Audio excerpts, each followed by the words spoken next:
首先，今年年初第一波的時候，大家覺得中國大概就意思意思，就稍微有一些威嚇的作用，但沒想到現在第二波出來，意思未來是不是第三波、第四波？高市早苗描述的是某個未來，台灣有事，日本有事，可是中國看起來是要從歷史根本性的清算，所以這一波包括稀土跟管制打多久，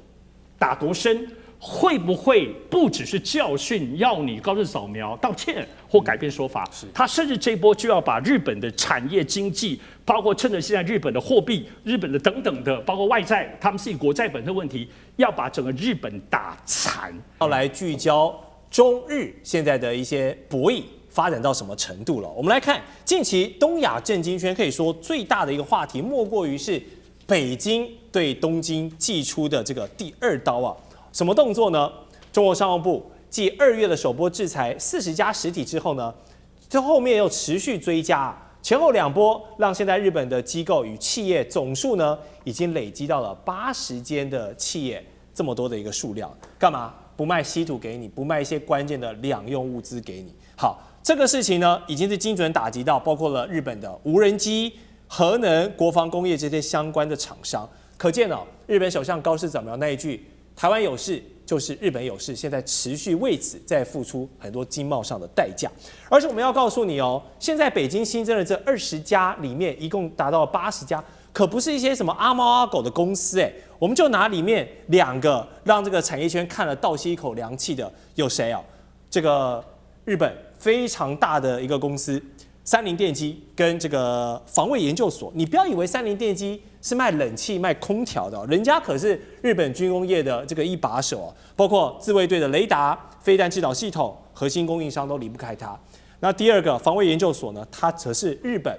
防衛省非常重要的這個頂級的智庫兼科研的大腦。所以對這2個重要的單位直接實施制裁，可見北京這一拳是打在非常重要的一個穴位上面的。日本是真的有感受到痛的。因為可以直接斬斷了日本这個高科技跟國防的供應鏈，那麼這招會如何癱瘓日本正在全面擴張的防衛自主計劃？尚志哥，你的意見？首先呢，其實前陣子被關注的就是在大連查獲了2位日本富士電機的高管，在回日本的時候呢，他帶了很多的這個家電，就沒想到家電裡面藏了稀土，那被抓到了哈，而且現在可能要被關5年以上。對，所以這件事情其實大家還在熱烘烘，就是說，哎呦。果然他們缺稀土啊！富士電機的堂高管在東北待了那麼長的時間，竟然要用這種走私闖關的方式，所以看起來真正的稀土這一波的管控有打到日本企業，就沒想到馬上現在中國商務部宣布了第2波管制的清單。所以呢，首先要知道這轉部的清單，大家一定要記得哦。我們先不管幾家，它是1005項。這裡有所有涉及到的各類，還不只是稀土哦，它是軍民管制的清單，主要是稀土，尤其主要是非常關鍵的重稀土哦。好，這次第2波出現了，跟先前一樣，20家是管制清單，就黑名單了，另外20家是關注清單，就我已經盯上你了。所以配合先前今年年初的時候，有20家也是這樣，感覺它有一個現在中國大陸管制的這個模式，就是黑名單20家，在另外緊盯着你20家。好。第2波什麼意思？早先今年年初第一波的時候，大家覺得中國大概就是意思意思，就稍微有一些威嚇的這個作用，但沒想到現在第2波出來，好，意思未來是不是第3波、第4波，真的也都會出來呢？而且看這次第2波追加的，如同剛剛建朝介紹的，裡面除了像富士電機有9家是富士電機相關的，最重要的其實是很多是日本政府、日本防衛省自己在做相關的研究。跟軟體推論，好，現在中國大陸很多網民怎麼解讀？就是說，如果日本政府要做一些概念式的樣機，比如說新的這個軍事設備的時候，它大概是都要同日本自己的研究機構，因為它跟美國不同，美國就只給美國的7大軍工業去做研發，日本是自己研發，然後呢交給比如說三菱這些來幫他們做一些比如樣機或類似之類，所以這一次會覺得第2波是特別針對日本軍事研發，第1波針對日本的軍事產業的製造，所以這裡頭會看到中國越打越細膩，這個部分可不是一般簡單的這個思路哈，從裡頭可以看得出來。好，我們現在看到的部分是，當然現在在這1-2天，其實日本外相有針對現在有一個問題，他們自己看見了它嚴重性，因為現在他們認為現在中國大量的在宣傳日本的軍國主義，而且不要說俄羅斯、朝鮮這些對於日本直接有威脅的，包括其他很多跟中国友好的國家也都表達了認為日本有軍國主義。日本開始感受到，不只是這些具體的稀土的這些管控行為，包括整個中國在大外宣的過程裡頭，試着把日本建立所有一切的動作都是軍國主義復甦，而中國大陸的管制動作是對着軍國主義這件事情，這件事情越來越強烈，日本開始感受到外交的壓力了。我認為可能跟這次高市早苗去 G7 裡頭表達稀土這件事情，大家蠻冷漠的，總覺得是你要搞軍國主義。所以大家要知道，現在大家很關注的關鍵來了，就是說中國大陸看起來真的不是意思了。高市早苗描述的是某個未來，台灣有事，日本有事，可是中國看起來是要從歷史根本性的清算。所以这一波包括稀土跟管制打多久，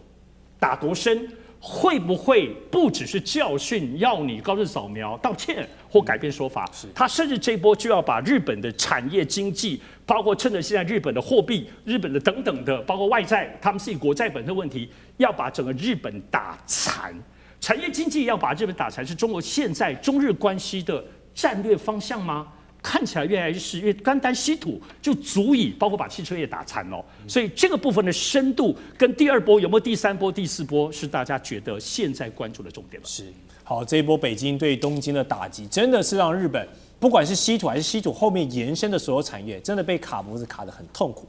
當然，他們也不希望坐以待斃，所以前陣子我們看到日本也有外交動作。派了外交官開開心心要去蒙古交朋友，那也是祭出了一番好處啊，說要跟蒙古來這個承諾投資機場等基礎建設，來換取蒙古的稀土開發。那身邊雙邊的關係為特別戰略夥伴，眼看呢可以在中國的大後方挖走一塊稀土的基地。這個劇本寫得非常的漂亮，想的是做夢都會笑，但事情有這麼容易嗎？現實很豐滿哦，幻想很豐滿，但現實很骨感。中國外長王毅馬上一趟閃電急訪烏蘭巴托，直接去攪局，讓你這個局做不成，蒙古也倒戈了，直接把日本這個樁腳在蒙古給拔掉。所以這個裡面就很有意思哦。我們都知道蒙古一直想搞所謂的第三鄰國的一個政策，就是試圖在美日歐之間找到一個平衡，既要擺脫對中俄的過度依賴，然後呢也要在日美之間做一個周旋。所以地緣政治、地緣這兩個字在這個案例裡面真的是表現得淋漓盡致。所以大使，你這個外交是專業的，幫我們拆解一下這一場中日蒙三方地緣政治的拉扯，反映了像蒙古這樣的一個內陸國家，他要在美日同盟還有中俄聯手這樣大國博弈之下，他怎麼選邊站，自己才會最有利益？他選邊就是基於現實的考量。最近蒙古國的新任總理啊，年紀很輕啊，他最近去參加這個達沃斯夏季論壇。他有一番言論，事實上大家都在注意。對，他的解釋就是說，其實對蒙古來講，緊鄰中國是一個機會，而不是一個挑戰。他這一番言論的這個轉變啊，其實也就可以看出來，蒙古事實上已經比較接近一個務實的狀態了。是。那為什麼呢？其實蒙古只有兩個選擇，一個是俄羅斯，一個是中國。一上一下。只有沒有第三個選擇，所以他第三鄰國是自我安慰。因為當時這個所以史达林時代很厲害的時候，他跨這個蒙古邊界的時候蒙古其實還有一個可能有第三個鄰國是哈薩克斯坦。可是，在跟哈薩克那個接鄰這樣的地方就很巧妙的把蒙古跟哈薩克之間用中俄的這個邊界把它完全把它阻絕了。所以今天蒙古國今天變成入手國，他們應該去找當時史達林。俄羅斯的地緣政治還是很高明的那所以就變成就是說，蒙古今天有機會走自己道路看起來就是說那是蘇聯瓦解以後，蘇聯瓦解之前，完全俄羅斯當時蘇聯直接控制。你知道在蘇聯控制這個蒙古國的時候，你知道成吉思汗是什麼地位嗎？成吉思汗是歷史罪人的，然後是世界的屠夫完全當時被俄羅斯是对，蒙古國也這樣看，所以蒙古全部惡化，所以歷史觀也全部惡化，包括他們的語文也全部被消滅掉。那俄羅斯這個蘇聯瓦解的時候，俄羅斯才慢慢有一個機會，那他才開始對外接觸。那這個對外接觸一開始的時候，90年代啊，到20世紀的第一個10年，各國都進去了，進去的國家非常的多，加拿大很有興趣，日本很有興趣，歐盟整個成立了一個叫歐洲復興開發銀行，很多 project 都是做日本，都是做蒙古的 project。20年、30年過去，成果是零，成果是零。那也就是說，有2個國家在暗中發功之後，蒙古就一無所獲。是對，談的都是空的，因為你有全世界最豐富的這些礦產資源，可你出不去啊。那另外一方面，你的經濟到現在，蒙古所有的經濟80%是靠中國。那它跟中国的整體的，說實話，這個貿易量才180億，它要搞到200億，所以它的規模小，然後呢，地緣政治，然後完全中國大陸控制。对，你如果說不是一個，你要建立一個很反中的一個外交路線的話，那中國大陸絕對不會讓你發展起來，也不會給你機會。所以蒙古現在的情況之下，完全掌握在中國大陸的手上。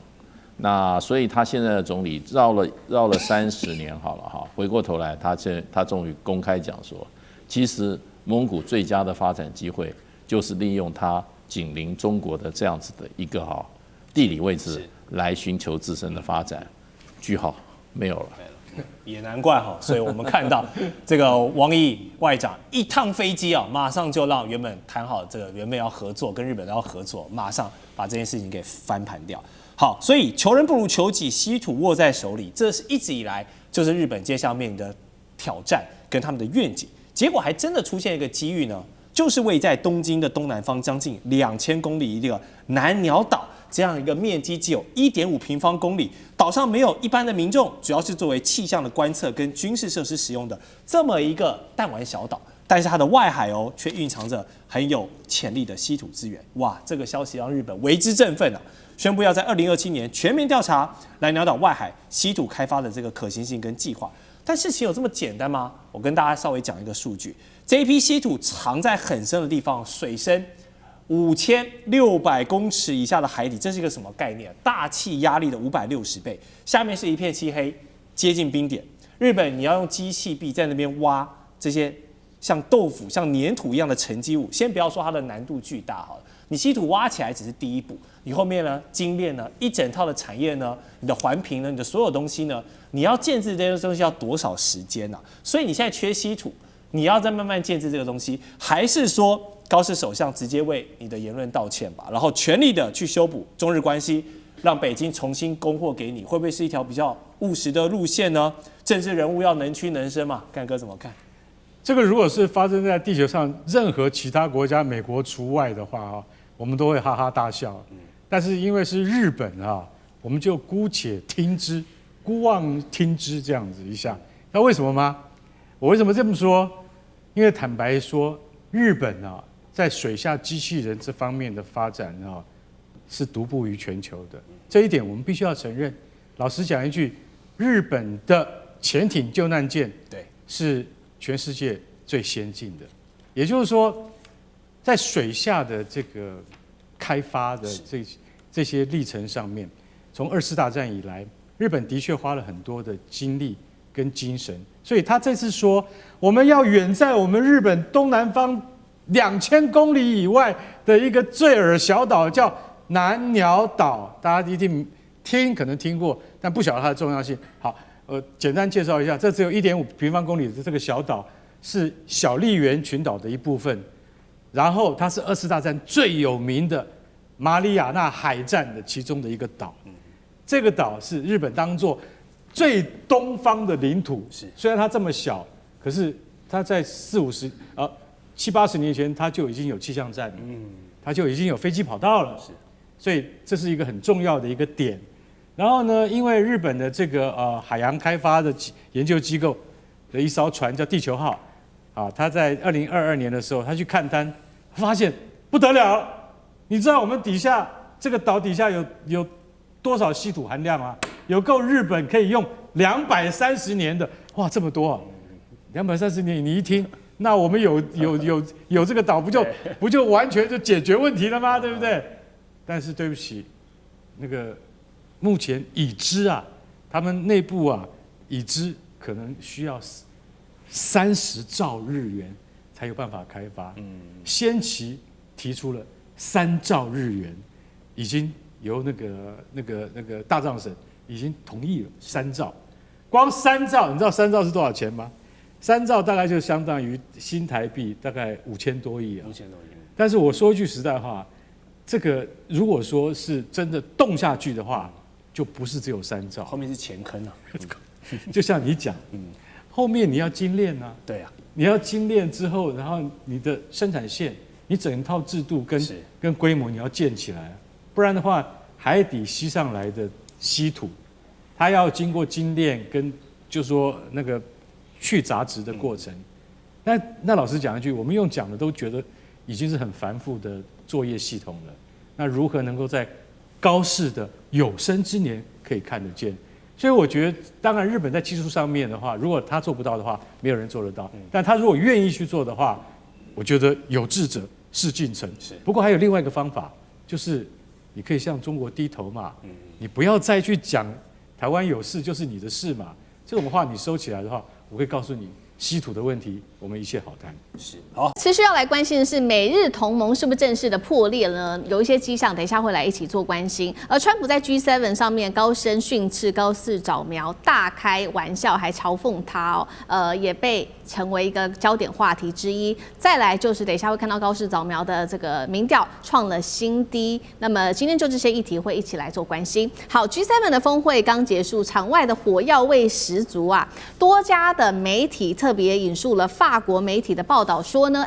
怎麼回事啊？在這一次的 G7 的晚宴上的時候，看到說川普跟高市早苗疑似爆發了非常激烈的一個口角，大吵一架，真的是這樣子嗎？而且一度是激烈到有很多國家的領袖必須要介入在當中來稍微緩和一下兩個人的情緒。到底發生了什麼事情？有幾個導火線，我們先來看到，首先最重要的導火線就是這個了。川普呢再度的搬出了當年的珍珠港事件來比喻說，這個是對於伊朗的軍事行動。大家還記得嗎？這個是指的是1941年的珍珠港事件哦。那大家還記得嗎？其實今年3月份的時候，當時這個高市早苗不是去了白宮嗎？跟川普一起接受記者的訪問。那記者問到川普有關於說，你去攻打伊朗，你有沒有跟你的這個盟友日本說一聲呢？結果川普是說呢，用了這個珍珠港事件來回應說，有誰比日本更懂得突襲呢？那讓在場的這個高市早苗一臉非常的尷尬哦。除了這個是這一次的導火線，就是川普又在提珍珠港事件之外，我們來看到川普在這次的記者會上呢，也特別表明說他非常不滿意日本啊，在這一次他攻打伊朗的這件事情上面，日本完全都沒有什麼樣做的幫忙。再來另外一個導火線就是呢，他還是說了高市早苗是我的頭號粉絲，引爆日本網友就痛批說，怎麼會是你的粉絲呢？不是應該美日之間是盟友才對嗎？美日關係是否已經出現了真正的決裂？再來就是川普再次的提珍珠港事件來比喻他對於伊朗的軍事行動，怎麼回事？呂艦長怎麼看？其實我們看啊，日本不斷的修改它的一個課綱啊，修改到日本的年輕一代都忘記美國跟日本真正的關係是什麼。美國跟日本真正的關係不是盟友哦，美國是第2次世界大戰的戰勝國，日本是戰敗國。那為什麼在日本的境內有這麼多的美軍基地？因為那個是佔領國對於這個戰敗國的實質上的進駐啊，所以日本要先搞懂這件事情的時候，他們就知道了高市早苗在使出任何的這個媽媽桑外交的方式一點用都沒有。那也不要講說到底握手握幾秒鐘了，真正握手握最久的，也就是川普總統到訪中國大陸的時候，跟習近平主席的14秒，那我幫大家都算過了。那這一次真正的核心點，也就是剛剛主持人講3月的那個，那其實前面還有很多章，那我們就不要耽誤時間，我們看高市早苗的這個神情啊，那時候川普的講就對吧？當年你們偷襲珍珠港，有提前通知我們嗎？高市早苗什麼話都不敢講，但是高市早苗回國之後，被日本右翼，尤其是極右翼修理的胡說八道的。所以這一次他為什麼要表達意見？因為他不想回去再繼續被修理啊。那我們現在講這麼多點啊，其實也是回到說，這個高市早苗呢，他現在其實是。他的民調不像當初那麼好了，而且我們來看這個民調，當初最好的時候它是69.9，現在做出來是54.3，那這中間已經下跌了12.7。可是我們來看自民黨的部分，自民党在4月的時候是25.7，那到6月的時候是22.8，它下跌的幅度呢，其實只有2.9。那意思是什麼？意思就是當然不支持自民黨的人有，但是更多人是反對你高市早苗。好，這個是我們看到這個美日關係是不是撕破臉？其實不只是美日關係，另外還有就是美國跟意大利、英國跟法國的關係，跟他的盟友們，真的很多國家現在也看起來都是撕破臉了。我們先來看到跟意大利的關係，就是呢前幾天川普說了，意大利總理梅洛尼啊，在這個 G7 的會議上面一直要跟我合照哦，來懇求說要跟我合照哦，來展現他跟美國的好關係。梅洛尼聽到之後就非常的火大，他就說絕對沒有這件事情是憑空捏造，還嗆川普說先顧好你自己的支持度吧。好，所以呢，美意關係降到冰點。再來看到英國，因為有傳出說英國首相施凱爾可能會辭職，結果川普直接在社群幫他宣布了這件事情，也讓英國首相非常生氣哦。再來呢，看到法國了，因為呢沒有配合美國的中東行動，這個川普乾脆模仿法國人的口音哦，嘲諷盟友，並且呢提到說法國拒絕派軍艦來支持，他也借機諷刺這個法國總統第一夫人哦，曾經在公開場和管教馬克宏的畫面，影射說馬克宏你的這個領導的風格實在是不夠強勢，種種的問題，楊老師怎麼看？吵架是表面了哈，川普的風格是導火線，但真正的原因是什麼呢？真正的原因是整個世界格局改變了 ，G7 不再高高在上了，它也不是過去從70年代到現在。他們認為是在決定世界格局的這個主要的玩家了。你看這一次的伊朗戰爭從發生，然後 G7 也沒有了解到，日本也沒有了解到，你跟着老大你要跟緊，因為否則老大會，你怕老大拋棄你，但你就不能去，你必須要面對可能被老大牽連到他自己搞的糗事裡面去，你不能怕這個東西。所以當歐洲跟美國拒絕在美國的跟伊朗的戰爭當中任何的角色，甚至還譴責他們的時候，他就知道這個老大生氣了。那這個 G7 當然，川普就來這個從頭罵到尾，但他罵是他的風格，可是真的顯示的是什麼？你看這一次的這個伊朗，從4月7號到現在為止，有沒有什麼歐盟的角色？有沒有什麼歐洲國家的角色？有沒有什麼日本、韓國的角色？什麼都沒有，都是巴基斯坦。然後呢，伊斯蘭海灣國家還有誰？中國。將來也就是說，這些 G7 國家其實已經就害怕，他現在害怕9月份當這個川習會在開的時候，是不是真的可能就形成中美共治，而不再是 G7 大家共同協商了？所以他從這些國家從神壇上掉下來，他不再高人一等了，他已經變成什麼其次的中等強國了。所以以後你就看到，這個真正在我們剛剛一開始談到的伊朗跟美國的整個談判的過程哈，跟後來整個這種不穩定的僵局的轉變了，最後不一定會是在歐盟在歐洲的這個談判結束，而是在哪裡？而是在中美的高峰會上做決定。這才是真正的世界格局的決定者。雖然中國大陸是反對一國霸權或者是大國決定，但國際政治的現實哈。現在已經轉為從美國主導 G7 共同這個吃肉喝湯，但是呢轉為什麼中美共治， G7，你就一邊涼快去吧。好，所以未來如果從 G7 正式轉為 G2，也就是美中來做共治的話，那我們也來看到，那日本呢？日本高市早苗有沒有選對人跟上呢？跟對老大呢？因為現在高市早苗也面臨非常多的壓力。我們來看到，到底怎麼回事？他的民調竟然是創下了最新的，來到有史以來最低的一個支持度，高市支持度下降到只剩下55%。6月份我們來看到自民黨支持率只剩下22.8%，這個數字是今年年初自民黨政治資金醜聞時的22.5%的低水平，包括年輕人、女性也不支持高市早苗了。孫委員怎麼看？对，在先前在日本曾經有一次這個年輕人的抗議哦，叫做要貓不要炸彈哦，不要飛彈。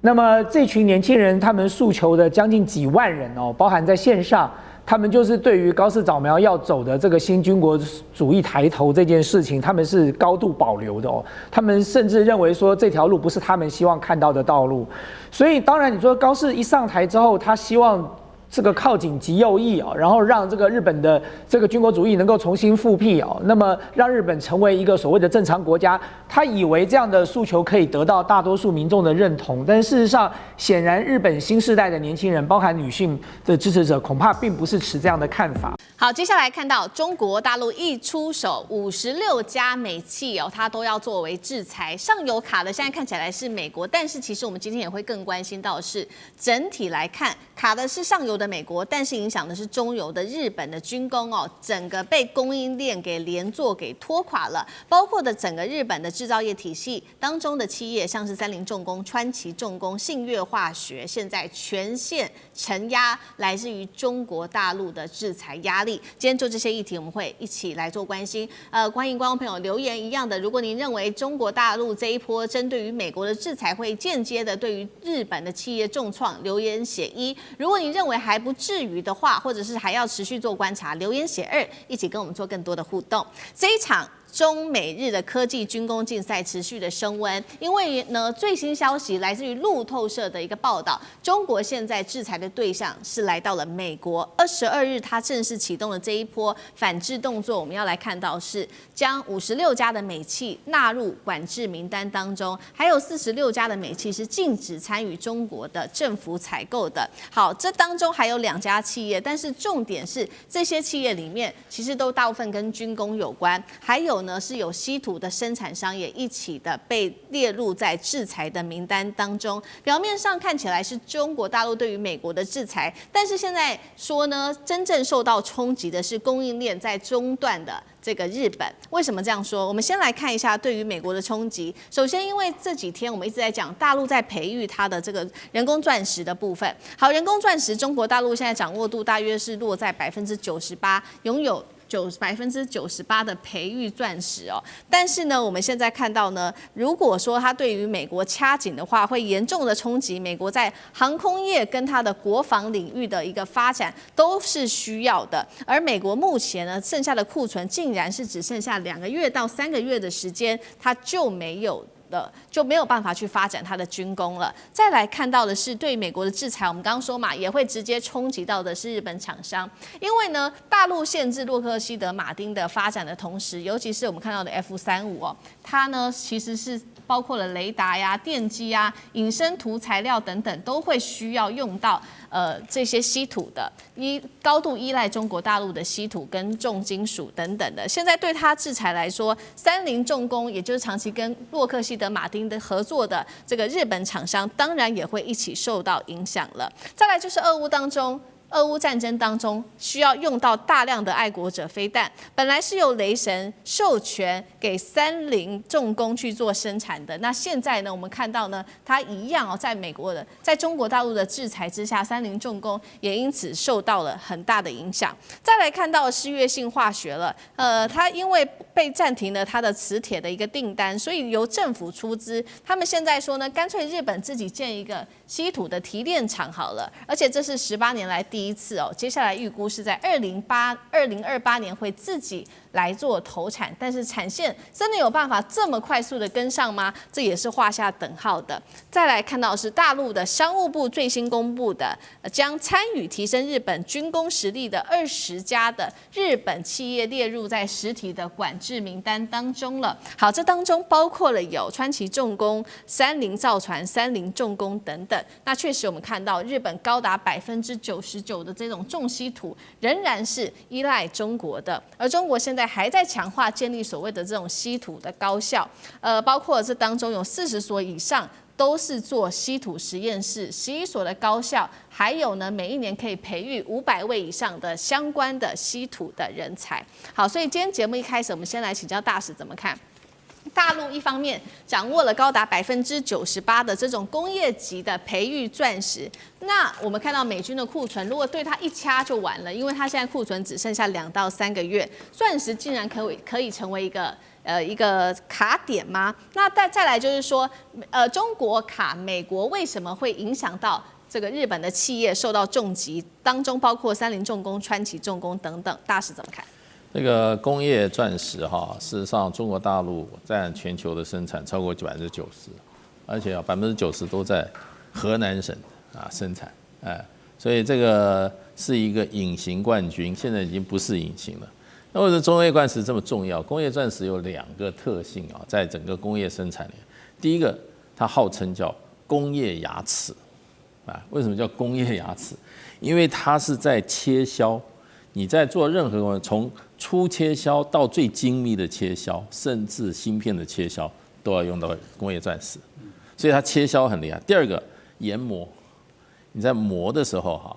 精密的研磨也是要工業鑽石，因為鑽石是最硬的一種物質嘛。对，工業鑽石最。還有一個就是深鑽，你很多啊，比如說你要鑽孔，你要鑽很深，它那個鑽頭上都是工業鑽石，因為它的硬度強。所以就變成它是工業牙齒，你很多產業你沒有這個工業牙齒，你是做不出來的。包括現在的芯片，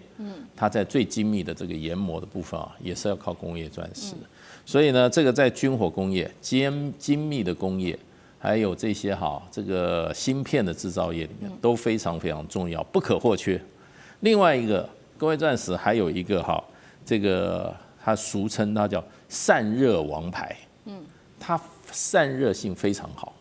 就是說鑽石如果運用到這個工業裡面不管是成品或者製作過程鑽石的散熱是一般像這個銅很多金屬的是6到7倍，所以呢要控制溫度，在製造的時候你要用到很多的工業鑽石，尤其在芯片裡面。那所以現在的 AI 的高效能芯片它的降溫的這些裡面少不了工業鑽石，所以這2樣東西讓這個工業鑽石現在這樣，就是說美國、日本、歐洲都開始怎麼樣，又跟那個稀土一樣，又瑟瑟發抖，那個東西不提供你了，你的很多生產線你就要停頓了而且很多都是非常精密的生產，那所以就變成這個中國大陸除了稀土以外，現在大家又發覺，哎呀，鑽石也被中國大陸拿在手裡面。那這個製造的技術也不是一天而成的，而是長時間的鑽研那麼有今天中國大陸對全球市場的掌握，90%，所以這個就變成就是說，要跟中國大陸玩硬的話。你先要搞清楚，你稀土能不能自給自足？現在又加一點，你工業鑽石你自己造不造出來？造不出來的話，你就少惹中國大陸，就這樣子。好，所以我們看到這個中國一方面它是對美國做制裁，但是直接也影響到了、重挫到了日本的厂商，還有包括日本的製造業。那像這個又怎麼看？講到這個鑽石，我還是要講一下我所知道中國大陸為什麼能夠做人工業鑽石跟人造鑽石。早年都知道鑽石，都天然鑽石嘛，我們都知道南非很多東西，然後底比斯，然後一顆永流傳，那這都是猶太人手上掌握的。可是人造鑽石就是在幾十年前，就中國大陸河南一些老鄉就覺得，喲，鑽石那麼貴，可不可以用人造來做？所以在整個高溫高壓，因為就碳嘛。所以都真的是从土八路慢慢做起来，一開始先做出了所謂的這個人造鋯石，就是裝飾用的，它硬度沒有那麼多，大概8.5而已，但是漂漂亮亮的，想到全世界賣，結果後來就被這個全世界的鑽石商抵制。後來這個河南老鄉沒辦法，就把原先的這個發展技術開始做工業鑽石，所以工業鑽石就是印度到10。就如同剛剛大師講的，不过有很多的用途，它整個就是這樣子發展出來。所以為什麼在河南什麼許昌一些奇奇怪怪的這種鄉下地方，原因在此很有趣。跟中國大陸很多東西，其實說它也是民間野蠻生長之後長出了一個規模。但是現在這件事情，我們想說，在眼前當下影響性，首先它就是被列為在中國大陸在今年2026年1月的時候，對於包括日本以及全世界當中的這種所謂的這個軍民材料制裁的1005項其中之一，叫做超硬材料。當時大家都沒有想到這超硬材料是什麼挖溝，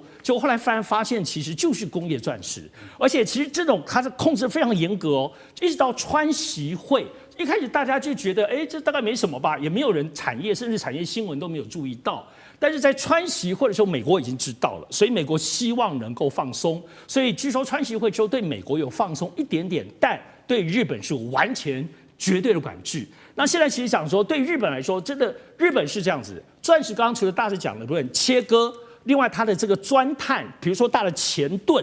去挖那個大捷運那個大洞哦，或者這種亞里莊布江隧道裡面都是這種工業碎鑽石，才能把那個泥巴跟岩石把它啃下來。另外就是加工，還有光學。艾斯摩爾的它的現在的光刻機裡面有很多鑽石，因為鑽石所有的切割它有折射。所以現在這個折射當中，光學運用以及剛剛講到的散熱，我們講石墨烯，不是現在很多商品嗎？就是這種碳的部分都是能夠散熱最好的。所以我們現在來看哦，因為它就是要高溫高壓的環境，就像做稀土一樣，也就是高溫跟高污染化學，所以這都不是一般人現在能做的。所以這就是中國大陸現在絕對領先，而且它現在變成在這個管制上來講，真的又掐住。現在真的是一如稀土之外，為什麼最近就會討論這個事情？它就是對現在包括軍工業，美國跟日本的軍工業、半導體產業最關鍵的部分，真的是掐脖子。所以現在除了稀土跟鑽石，還有沒有別的呢？肯定一定有的。我覺得後面一定會陸陸續續被爆出來。好，所以我們現在看到，那日本有了最新的反制動作哦。我們前面都是看到中國大陸對於日本的制裁，這一件事情有沒有跟這個中國對日本的制裁有關係呢？因為日本政府已經宣布了，從7月份開始，調漲入境簽證費，最高漲到現行的5倍，這是第一個。第二件事情，日本對於中國跟台灣來課反傾銷，是針對於鋼鐵產品，那中國稅率最高高達了45%，幹哥怎麼看？我覺得日本是在自尋死路，你知道為什麼嗎？日本在2010年那時候釣魚台事件的時候，他們就突然醒過來說，中國的供應鏈已經不安全了，不穩當了，因為它可以鎖我啊，它可以鎖我的喉，所以日本那時候就趕快開始發展，就說我們一定要從外面，尤其是重稀土，輕稀土還沒有那麼要緊，重稀土非常要緊啊，價、鍺像這樣子的地。鋅、鋰，像這樣，我跟你講，那時候是國防工業最重要的，所以他們早就在10年前就開始了。可是我跟你講，就跟你講一個最直接的例子，你知道日本找到了，美國幫他找的，澳洲找了一個公司叫 Lynas 公司，他們可以去提煉高純度的地、鋅還有鋰，你知道，國防工業非常需要這個。結果你知道 Lynas 經過10年的努力，他現在他說我們已經達到99.5%的純度了，99.5%哎，不是很高嗎？結果日本這些大企業，這個住友重工，他們都講，對不起，我們要99.7%。我現在來告訴各位，中國大陸的純度是到多少？它的精度到多少？大陸已經達到99.9%，99.9%只有4N 級的，他們還有個6N 級的。是99.9999%，這已經快要比鑽石還要精密了，對不對？為什麼中國做得到？幾十年的精煉成果，所以連澳洲這個 Lynas 這個商人他都做不到，所以日本他必須要在這上面投降。再講到 F-35戰機，洛克希德馬丁公司不是只有在亞洲，在全世界唯一認證只有一家能夠幫我們修戰鬥機。那一家叫什麼？叫三菱重工，其他沒有，絕無分號。除了我們本公司，除了我們在這個就是美國本土的公司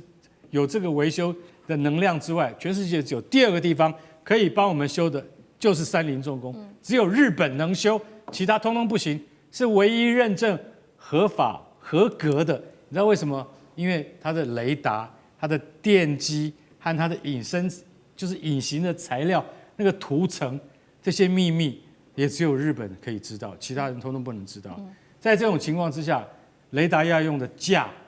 和那個褶這兩種非常重要的元素，現在中國就是不賣你，我不賣你就是不賣你，你怎麼辦？所以日本他現在還是要回頭去求美国，那求美国，美國自己本身都覺得他非常的局促不安的，所以他就晓得說，像這樣子的情況，你還要对什麼？对中國遊客入境簽證啊，實施簽證費，還要說，哎，中國你那個賣我們那個冷壓鋼鐵太低價了，低價競爭已經壓垮我們日本自己本身的本土的冷壓鋼鐵的技術跟企業，這樣不行不行，抽重稅最高要45%，你不是要自尋死路嗎？到底要怎麼樣你才能夠得到中國對你網開一面？就是高市早苗，你一定要道歉才能夠解決。